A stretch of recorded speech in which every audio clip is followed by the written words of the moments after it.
তোমার রব কি বলে জানো? তুমি যাকে আমার চাইতে বেশি ভালোবাসবে, আমি তাকেই তোমার কাছ থেকে দূরে নিয়ে যাব আর তোমাকে বড্ড একা করে রাখবো।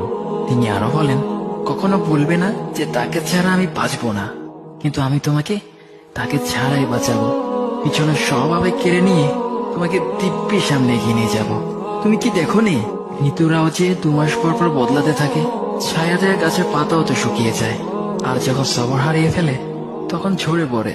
কিন্তু তোমার রব তো ধৈর্যশীল ও পরম দয়ালু। তিনি তো সেই ঝরে যাওয়া পাতার ঢাল থেকেও সবুজ পাতা গজান। তুমি কি দেখছো না তোমার স্রষ্টার এই নিদর্শন? যে মানুষটাকে তুমি নিজের জীবনের চাইতেও বেশি ভালোবাসতে, সেই মানুষটাও একদিন অচেনা হয়ে যায়, তোমার মন ভেঙে যায়, এমনকি বন্ধু শত্রুতে পরিণত হয়, আর খানিক সময় পর শত্রু বন্ধুতে পরিণত হয়।